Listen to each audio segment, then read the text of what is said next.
ओडिशा की वह रात किसी आम रात जैसी बिल्कुल भी नहीं थी, बल्कि उस रात की हवा में एक ऐसा अनजाना डर घुला हुआ था जिसे महसूस तो किया जा सकता था, लेकिन समझा नहीं जा सकता था। आसमान में अधूरा चांद था, जिसकी फीकी और ठंडी रोशनी धरती पर गिरकर हर चीज को रहस्यमय बना रही थी। और दूर कहीं जंगल की तरफ से आती झींगुरों की आवाज इस सन्नाटे को और ज्यादा भयावह बना रही थी। जलेश्वर के एक पुराने और थोड़े जर्जर से इलाके में एक छोटा सा मेस था, जिसकी दीवारों पर समय के निशान साफ दिखाई देते थे। और उसी मेस के एक कमरे में 4 दोस्त रहते थे, मानस, श्याम, नोरा और हिमांशु। कमरे के अंदर हल्की पीली रोशनी जल रही थी, टेबल पर किताबें फैली हुई थीं और हवा में पढ़ाई के तनाव के साथ साथ थकान साफ महसूस हो रही थी। यार, सच बोलूं तो अब दिमाग बिल्कुल काम करना बंद कर चुका है। ऐसा लग रहा है जैसे जितना पढ़ता हूं उतना ही सब भूल जाता हूं। श्याम ने अपनी किताब जोर से बंद करते हुए गहरी सांस ली और खिड़की की तरफ देखने लगा, जैसे वह इस दबाव से कुछ पल के लिए भागना चाहता हो। तभी हिमांशु कहता है, नीट की तैयारी कोई आसान चीज नहीं है भाई। हर दिन लगता है कि अभी बहुत कुछ बाकी है और टाइम बहुत कम है। कमरे के एक कोने में बैठा मानस चुपचाप उन्हें देख रहा था। उसकी आंखों में एक अलग ही गहराई थी। तभी अचानक बाहर से कुत्तों के जोर जोर से भौंकने की आवाज आने लगी। चारों कुछ सेकंड के लिए चुप हो गए। फिर अचानक सब कुछ बिल्कुल शांत हो गया। तुम लोगों ने नोटिस किया अभी जो आवाज आ रही थी वो अचानक कैसे बंद हो गई? शायद कुछ नहीं, तू ज्यादा सोच रहा है। लेकिन श्याम की आवाज भी उतनी कॉन्फिडेंट नहीं थी जितनी वह दिखाने की कोशिश कर रहा था। अगले दिन दोपहर का समय था, लेकिन कमरे का माहौल अब भी थोड़ा भारी था, जैसे पिछली रात की अजीब घटना का असर अब भी तक खत्म नहीं हुआ हो। तभी अचानक नोरा उत्साह में उछलते हुए अंदर आया। भाई लोग, एक ऐसा प्लान है जो हमारी जिंदगी का सबसे यादगार ट्रिप बनने वाला है। तीनों ने उसकी तरफ देखा। अब क्या नया पागलपन करने वाला है तू? और तू भूल गया शायद कि नीट सिर पर है।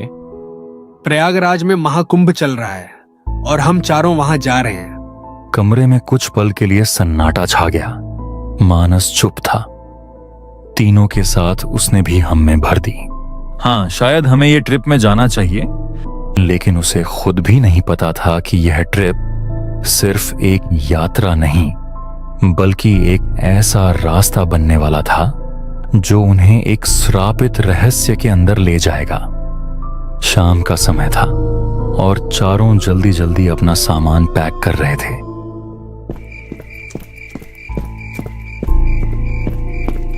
स्टेशन पर पहुंचते पहुंचते हल्की सुबह हो गई। ट्रेन महाकुंभ के लिए भीड़ से भरी हुई थी। भाई, इस ट्रेन से मुझे नहीं जाना। इतनी भीड़ है कि किसी के पैर के नीचे आ जाएंगे और रास्ता बहुत लंबा है। चारों ने मिलकर एक कैब बुक करने का फैसला लिया। एक कार को छोड़कर बाकी किसी कार की ड्राइवर नजर नहीं आ रहे थे। जैसे ही चारों उस कार के पास पहुंचे, ड्राइवर धीरे धीरे उनकी तरफ मुड़ा। भाई, प्रयागराज जाना है, चलोगे क्या? उसका चेहरा बहुत ही दुबला था, गाल अंदर धंसे हुए, आंखें गहरी और काली, जैसे कई रातों से सोया ही ना हो। और सबसे अजीब बात, वह बिना पलक झपकाए उन्हें घूर रहा था। तुझे कुछ अजीब नहीं लग रहा है इस आदमी में? ये हमें कैसे घूर रहा है? हाँ, जैसे ये हमें पहले से जानता हो। तू अपना ज्यादा दिमाग मत लगा, तू थोड़ा ज्यादा सोच रहा है। ड्राइवर ने अचानक कार के अंदर से हल्की सी मुस्कान दी, लेकिन वो मुस्कान सामान्य नहीं थी। उसमें गर्माहट नहीं थी, बस एक ठंडी खाली सी मुस्कान। जाना है तो जल्दी बैठो, ले चलूंगा। बहुत अच्छा जगह है, शांति मिलेगी। कार धीरे धीरे स्टेशन की भीड़ से निकलकर सुनसान रास्तों की तरफ बढ़ रही थी। और जैसे जैसे शहर की रोशनी पीछे छूटती जा रही थी, वैसे वैसे चारों दोस्तों के दिलों में एक अनजाना डर धीरे धीरे जगह बनाता जा रहा था। शाम होने को आ रही थी। उन चारों को थोड़ा थोड़ा महसूस होने लगा था, जैसे कोई अदृश्य शक्ति उन्हें उस रास्ते पर आगे बढ़ने के लिए मजबूर कर रही हो। चलो अब कम से कम बैठने को जगह तो मिली, वरना आज तो स्टेशन पर ही रात बितानी पड़ती और हालत वैसे ही खराब है। कार के अंदर हल्की सी बदबू थी, जैसे पुरानी बंद जगह में कई दिनों से हवा न आई हो, और सीटें भी थोड़ी गीली सी महसूस हो रही थी, जिससे बैठते ही एक अजीब सा असहजपन महसूस हो रहा था। ड्राइवर अब तक चुप था। उसने एक बार भी पीछे मुड़कर ठीक से नहीं देखा। तभी हिमांशु ने फुसफुसाकर नोरा की कानों में कुछ कहा। मुझे ये आदमी ठीक नहीं लग रहा। इसकी आंखें देखी तूने, जैसे सीधा अंदर तक घूर रहा हो। हाँ, और ये बोल भी बहुत कम रहा है, पता नहीं क्यों, लेकिन ऐसा लग रहा है जैसे इसे सब पता है। मानस खिड़की के बाहर देख रहा था, लेकिन बाहर अब कुछ था ही नहीं। कभी कभी पेड़ों की परछाइयां ऐसे हिलती दिखती थीं, जैसे कोई उनका पीछा कर रहा हो। आसमान कोहरे से भर चुकी थी। रास्ता सुनसान था। बस जानवरों के अलावा किसी और की आवाज नहीं सुनाई दे रही थी। ये रास्ता सही नहीं है, मुझे थोड़ा अजीब सा महसूस हो रहा है। अबे यार, अभी से डर मत दिला, पहले ही हालत खराब है। तभी कार अचानक थोड़ा झटका खाकर धीमी हो गई। चारों एक साथ आगे की तरफ झुक गए। श्याम आगे की सीट पर बैठा था। क्या हुआ? ऐसे झटके क्यों लग रहा है? ड्राइवर ने कोई जवाब नहीं दिया, बस धीरे से हंसा। वो हंसी बहुत धीमी थी, लेकिन इतनी ठंडी कि चारों के शरीर में एक साथ सिहरन दौड़ गई। डर लग रहा है। नहीं, बस पूछ रहे थे गाड़ी क्यों धीमी हो गई। ड्राइवर ने फिर मिरर में देखा। कुछ नहीं, बस रास्ता बदल रहा है। क्या मतलब रास्ता बदल रहा है? हमने तो सीधा रास्ता बोला था। ड्राइवर ने कोई जवाब नहीं दिया। कार अब पूरी तरह सुनसान इलाके में थी। दोनों तरफ घने पेड़, इतने घने कि हेडलाइट की रोशनी भी पूरी तरह अंदर नहीं जा पा रही थी। भैया, ये रास्ता इतना सुनसान क्यों है? आप हमें कहाँ ले जा रहे हो? कुछ देर खामोशी रही। फिर ड्राइवर ने बहुत धीरे से कहा, जहां तुम्हें जाना है। उसकी आवाज ऐसी थी जैसे वो जवाब नहीं दे रहा, बल्कि कोई सच बता रहा हो। अचानक कार जोर से झटके के साथ रुक गई।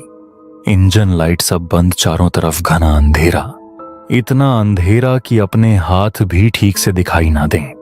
तभी हिमांशु ड्राइवर से पूछता है, ये क्या हुआ? अभी तो सब ठीक था। ड्राइवर कुछ देर चुप रहा। गाड़ी अब आगे नहीं जाएगी, इंजन खराब हो गई है। मतलब क्या है इसका? हमें यहाँ क्यों रोका? ड्राइवर धीरे धीरे दरवाजा खोलकर बाहर उतरा। उसने एक बार भी पीछे मुड़कर नहीं देखा। चारों भी धीरे धीरे बाहर निकले, और जैसे ही उन्होंने चारों तरफ देखा, उनकी सांसें रुक गईं। आगे घना जंगल था, पीछे कुछ नहीं, सड़क भी जैसे गायब हो गई थी। तभी श्याम अचानक चौंक गया। ये रास्ता कहाँ गया? अभी तो हम रोड पर थे। उन्होंने पीछे मुड़कर ड्राइवर को देखा। वो कुछ दूरी पर खड़ा था, अंधेरे में, और मुस्कुरा रहा था। तभी हिमांशु ने कहा, भैया अब क्या करें? ड्राइवर ने धीरे से हाथ उठाया और जंगल की तरफ इशारा किया। वहीं तुम्हारा इंतजार हो रहा है। ये सुनते ही चारों के शरीर में सिहरन दौड़ गई। कौन इंतजार कर रहा है? साफ साफ बोलो। लेकिन ड्राइवर चुप रहा और फिर धीरे धीरे अंधेरे में घुल गया, जैसे वह कभी था ही नहीं। चारों अब अकेले थे पूरी तरह। हमें वापस चलना चाहिए, ये जगह ठीक नहीं है। वापस कहाँ? रास्ता ही नहीं दिख रहा। कुछ सेकंड खामोशी के बाद चारों जंगल को पार करने को सोचा। जैसे ही चारों दोस्तों ने उस अंधेरे, घने और रहस्यमयी जंगल के अंदर पहला कदम रखा, उसी पल उन्हें ऐसा महसूस हुआ जैसे उन्होंने किसी सामान्य जगह में नहीं, बल्कि एक ऐसी दुनिया में प्रवेश कर लिया है जहां हर चीज जिंदा है, हर परछाई उन्हें देख रही है और हर सांस के साथ जंगल उनके और करीब आता जा रहा है, जैसे वह उन्हें अपने अंदर समेट लेना चाहता हो। दूर दूर से कुछ अजीबोगरीब आवाज भी आ रही थी। ऊपर आसमान पूरी तरह गायब हो चुका था और चांद की हल्की सी रोशनी भी जमीन तक पहुंचने से पहले ही कहीं खो जाती थी, जिससे चारों तरफ ऐसा अंधेरा फैल गया था जिसमें दिशा का अंदाजा लगाना भी मुश्किल हो गया था। और हर तरफ बस काली दीवारों जैसा घना साया खड़ा दिखाई दे रहा था। मुझे ये बिल्कुल सही नहीं लग रहा। ये जंगल ये सामान्य जंगल नहीं है। यहाँ कुछ तो बहुत गलत है। ऐसा लग रहा है जैसे हम अकेले नहीं हैं, जैसे कोई हमें देख रहा है लेकिन हम उसे देख नहीं पा रहे। नोरा ने अपनी पॉकेट से फोन निकाला। चारों के मोबाइल भी नेटवर्क कवरेज एरिया से बाहर था। चारों धीरे धीरे आगे बढ़ रहे थे, लेकिन हर कदम भारी हो चुका था। उनके जूते सूखे पत्तों पर पड़ते और एक अजीब सी चरमराहट पैदा करते, जो उस गहरे सन्नाटे में असामान्य रूप से तेज सुनाई देती थी, जैसे जंगल उस हर आवाज को पकड़कर वापस उनके कानों में और ज्यादा जोर से लौटा रहा हो। तुम लोगों ने नोटिस किया, यहाँ कोई आवाज नहीं है, ना हवा चल रही है, ना कोई जानवर। ये कैसे हो सकता है? इतना बड़ा जंगल और इतनी खामोशी। ये सामान्य नहीं है। उसकी बात सुनकर नोरा और हिमांशु दोनों ने एक साथ रुककर चारों तरफ देखने की कोशिश की, लेकिन उन्हें सिर्फ अंधेरा ही दिखाई दिया। ऐसा अंधेरा जो जितना देखते जाओ उतना गहरा होता जाता है, जैसे उसकी कोई सीमा ही नहीं है और वह हर चीज को अपने अंदर निगल लेने के लिए तैयार बैठा हो। हम लोग बस जल्दी से इस जंगल को पार कर लेते हैं। ज्यादा रुकना ठीक नहीं है। जितना जल्दी निकलेंगे उतना बेहतर होगा। लेकिन उनके कदम खुद ही धीमे हो रहे थे, जैसे जमीन उन्हें रोक रही हो, जैसे हर कदम के साथ उन्हें पीछे खींचा जा रहा हो और वो चाहकर भी तेज नहीं चल पा रहे हों। तभी अचानक हवा का एक ठंडा झोंका उनके बीच से गुजरा, लेकिन वो सामान्य हवा नहीं थी। उसमें एक अजीब सी सड़न की गंध थी, जैसे कुछ बहुत पुराना, बहुत समय से सड़ा हुआ। तभी उनके साथ कुछ अजीब होता है। कुछ सेकंड के लिए चारों की जान बाहर आ गई थी। तुम लोगों ने भी सुना ना? ये आवाज ये हमारे पीछे से आई थी। हाँ, लेकिन इंसान की नहीं थी। चारों की हालत अब धीरे धीरे और खराब होती जा रही थी। जंगल के अंदर काफी देर तक बिना कुछ समझे, बिना किसी साफ दिशा के, बस अंदाजे से आगे बढ़ते रहने के बाद अचानक चारों को एक साथ महसूस हुआ कि उस गहरे, दम घोंट देने वाले अंधेरे के बीच कुछ बदल रहा है, जैसे वातावरण खुद धीरे धीरे अपनी शक्ल बदल रहा हो। और उसी बदलाव के बीच उनकी नजरों के बिल्कुल दूर एक बहुत ही हल्की, कांपती हुई रोशनी दिखाई देने लगी, जो पहले इतनी कमजोर थी कि यकीन करना मुश्किल था कि वो सच में है भी या नहीं। लेकिन कुछ सेकंड तक लगातार देखने के बाद साफ हो गया कि वह रोशनी स्थिर नहीं है, बल्कि बहुत धीमी धीमी गति से हिल रही है, जैसे कोई छोटा सा दिया बहुत दूर कहीं जल रहा हो और बिना हवा के भी अपने आप कांप रहा हो। तुम लोगों को भी वो सामने कुछ दिख रहा है ना? मैं पक्का नहीं कह सकता, लेकिन मुझे लग रहा है कि वहां कोई रोशनी है, बहुत हल्की, लेकिन है।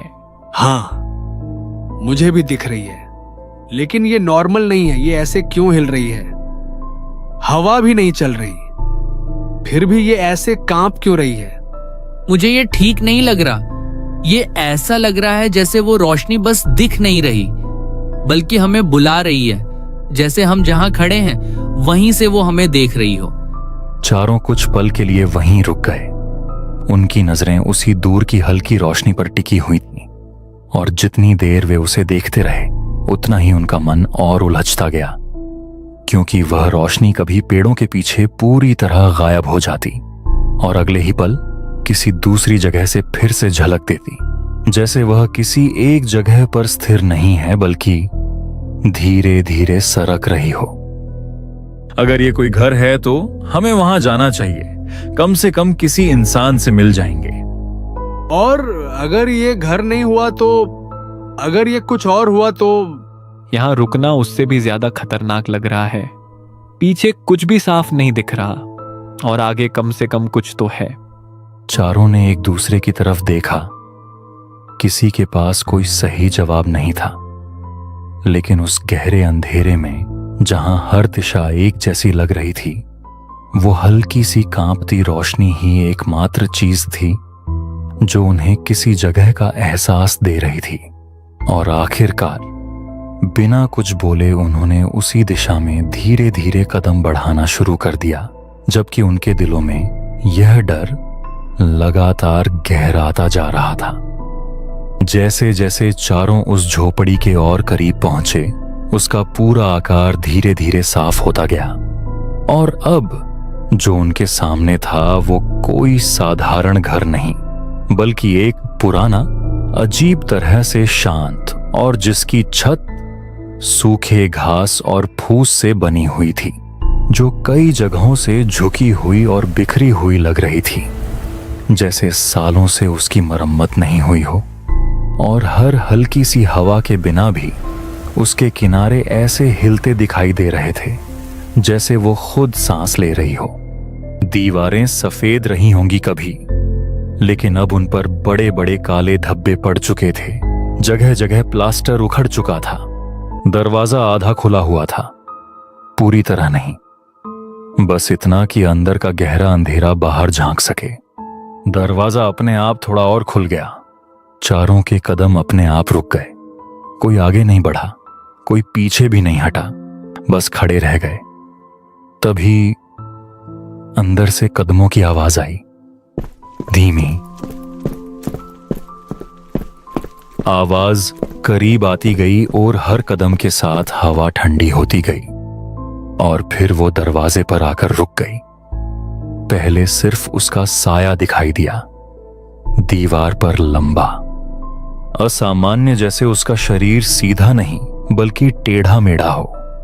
धीरे धीरे वो बाहर आई, एक बूढ़ी औरत, लेकिन कुछ बहुत गलत था। चारों के चेहरे पर हैरानी साफ साफ दिखाई दे रही थी। दादी, हम रास्ता भटक गए हैं, क्या हमें आज रात रुकने की जगह मिल जाएगी? ठीक है, रात काफी हो चुकी है, तुम लोग अंदर आ जाओ, सुबह होने तक यहीं रुक सकते हो। चारों उसके साथ अंदर चले गए। चारों थके हुए थे, डरे हुए भी, लेकिन शरीर इतना थक चुका था कि डर भी कुछ देर के लिए हार मान गया, और चारों नीचे ही सो गए। सुबह होते ही यहाँ से निकल जाएंगे, बस आज की रात समहाउ निकल जाए। मुझे नींद नहीं आएगी, कुछ अजीब लग रहा है। अब वह बुढ़िया वहां से गायब थी। तभी श्याम उठकर बाहर की तरफ गया। श्याम की चीख सुनकर तीनों बाहर आए, मानो उन लोगों ने कुछ ऐसा देख लिया हो जो जिंदगी में कभी नहीं देखा।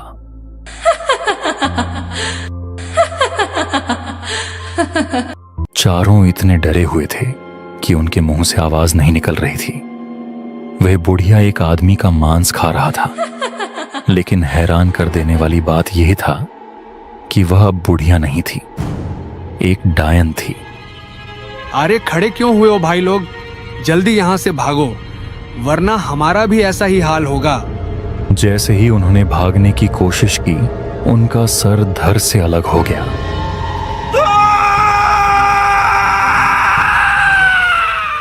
दोस्तों, आपको हमारी वीडियो कैसी लगी कमेंट में जरूर बताना। और हाँ, एक बात भूल गया, वीडियो को लाइक, शेयर एंड हमारे चैनल को सब्सक्राइब जरूर करना। और आगे किस टॉपिक पे वीडियो देखना चाहते हो जरूर बताना। मैं घर जाता हूं, नहीं तो कोई भूत आ जाएगा। तब तक के लिए बाय बाय।